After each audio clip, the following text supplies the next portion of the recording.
Hello everybody, this is again channel.ru.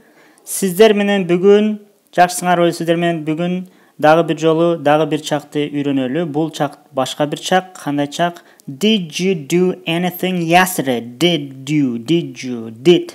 Okay, карап көрөлү. Бүгүнкү темабыз past simple, өткөн чак.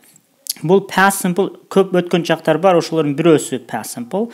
Мындайча айтканда, past simple өткөн убакта бүткөн кыймыл аракетке колдонулат. Бул жерде көргөнүздөй жардамчы этиш, дайыма жардамчы этиш жөнүндө айтабыз. Бул did, андан кийин мүчөсү болсо ed. Did or ed экөөнү колдонуп биз өткөн чак past simple чагын түзөбүз.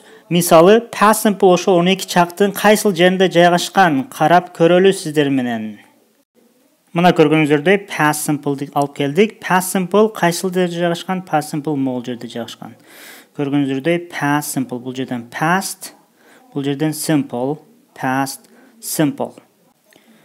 Ушул past simple биздин 12 чактын графиктеги 12 чактын ушул жеринде жайгашкан past and simple. Жардамчы этиш экен did or ed. Мурдагы сабакта өткөндөй бу did e деп айтпайбыз. Ини арт жагы айтабыз did. Американецтер менен кыргыздар арасындагы звук чыгаргандан чоң айырмасы биринчи айырма американецтер оозорунун арт жагынан звуктарды чыгарат. Мисалы did эмес did. Бул ed. D'ни билесиңер, тилибиздин учу тиштин артында таңдага тиет. Мурдагыда айтып кеткендей, дагы бир жолу карап көрөлү. Бул эмне? Бул биздин timeline деп коебуз. Убакыт сызыгыбыз. Future келечек, now азыр, past өткөн. Ушул убакыт сызыгы биз азыр now, азыр ушул жерде турабыз. Сиздер менен сүйлөшүп атам, сиздерге сабак жөнүндө айтып атам, сиздер менен угуп атасыздар. Now. Эми ушул сызыктын өткөн чак кайсыл жерде жайгашкан? Өткөн чак могул көргөнүңүздөй арт жакта жайгашкан. Ушул жерде нада мурда бир кайсыл жерде бир убакыт өтсө, ошол жерде past simple жайгашкан. Мына карап көрөлү, past simple'ды биздин past simple кайыкка кетти? Мына көргөнүздөй past simple ушул жерде. Past simple азыр эмес, өткөн чакта жайгашкан. Могул past simple. Бул жердеги болгон окуя өткөн убакта past simple. Мисалы, мен кино көрдүм, мен кече кино көрдүм десек, анда I watched TV.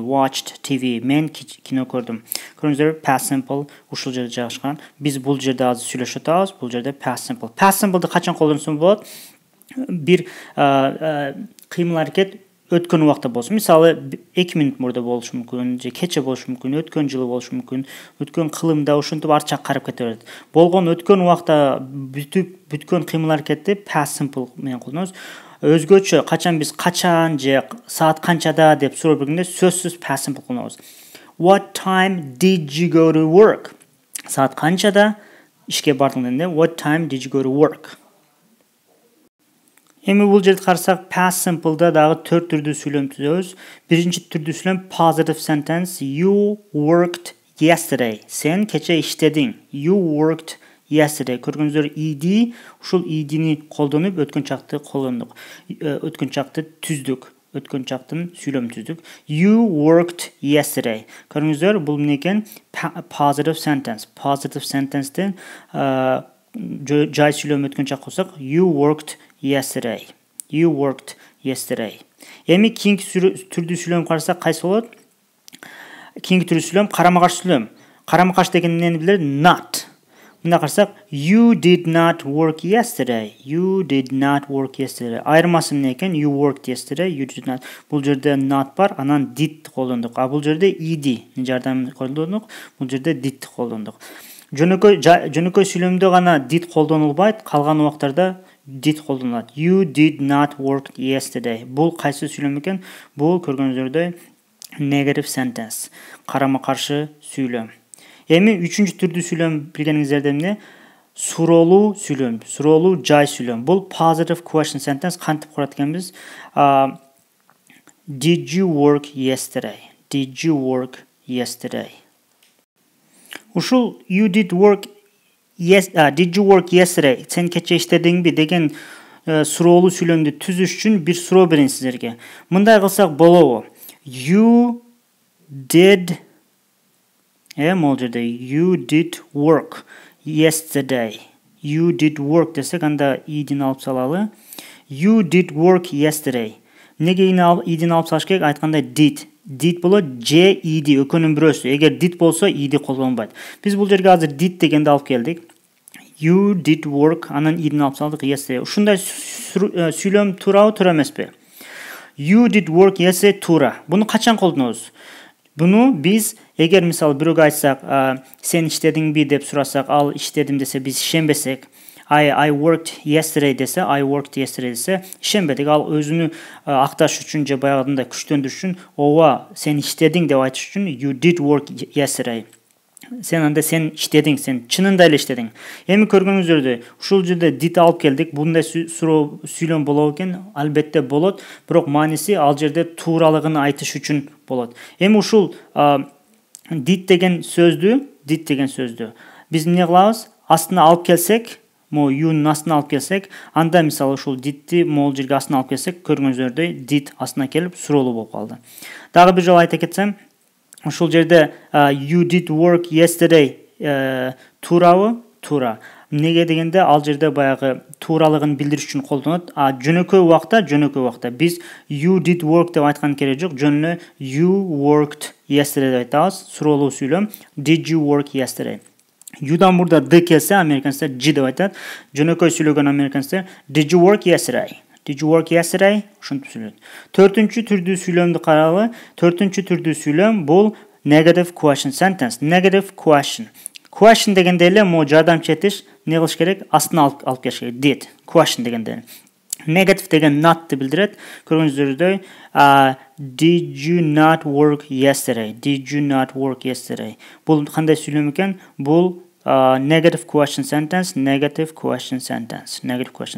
Эми карап көрөлү, дагы жаңакында айтып кеткендей, бул сүйлөмдү, суроолуу сүйлөмдү ушул жерден эле түздүк.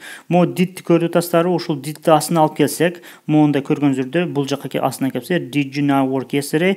Не болуп калат экен? Суроо. Эчтекени өзгөртпөйбүз, орун алмаштырсак, суроолуу сүйлөм болуп калат. Карама-каршы суроолуу сүйлөм negative question sentence. Аны биз кантип айтабыз? Аны биз did you not work yesterday дейбиз. Дагы бир жолу айта кетсем, 3-4 түрдүү сүйлөм бар. Positive sentence, жай сүйлөм. You worked yesterday. Сен кече иштедиң. You did not work yesterday. Сен кече иштеген жоксуң. Did you work yesterday? Кече иштедиңби? Did you not work yesterday? Кече иштебедиңби? 4 түрдүү сүйлөм. Эми бардык жактарда келген сүйлөмдер карап көрөлү. 1-чи, 2-чи, 3-чү жактарда келген суроолорду. So, positive sentence. I worked yesterday. You worked yesterday. He, she, it worked yesterday. We worked yesterday. You worked yesterday. They worked yesterday. Бул жай сүйлөм болчу. Ал эми карама-каршы сүйлөм каралы. Negative sentence. So, I did not work yesterday. You did not work yesterday. He, she, it did not work yesterday. We did not work yesterday. You did not work yesterday. They did not work yesterday. Бул карама-каршы сүйлөм. Суроолуу сүйлөм кандай болуп калат? Did I work yesterday? Did I work yesterday? Жана айтып кеткендей, I did work yesterday болот. I worked эмес, worked. Алып салабыз. I did work yesterday. Бул мен чын эле иштедим кече деген билет. Ошол жердеги did, көрүнбөгөн did'ти астына алып келсек, анда көргөнүңүздөрдөй, муну астына алып келсек, did I work yesterday? Кече иштедимби? Did you work yesterday? Did he? Did she? Did it work yesterday? Did we work yesterday? Did you work yesterday? Did they work yesterday? Бул силер. Did you силер. Бул did you сен иштедиң кече. Төртүнчү түрдөгү сүйлөм negative question sentence. Карама-каршы суроолуу сүйлөм. Did I not work yesterday? Did you not work yesterday? Did he? Did she? Did it not work yesterday? Did we not work yesterday? Did you not work yesterday? Did they not work yesterday? Did they not work yesterday? Дын айтканда тилибиздин учу тишинарга тиет. Андан кийин ийни ай тамгасыны биз и деп айтпайбыз, деп айтабыз. Андан кийин д дагы тилибизге тиет. Did. Did they or did you, did we бұл жерде did he. Did you, did I. Көріңіздерде төртіншісінен positive sentence, negative sentence, positive question sentence, negative question sentence. Ал емесе past simple өткен чақ did or ed, did же ed менен түзілөт. Ошол сыяктуу past simple'ды бүгүн үйрөндүк. Видеону токтотуп, кайра кайталап, түрдүү сүйлөмдү каякта колдонулган сүйлөм кантип айтылганын билип алыңыздар. Ошондой эле сиздерге дагы бир жолу ийгиликтер. Англис тилин үйрөнүңүздөр. Көрүшкөнчө, take it easy. Bye.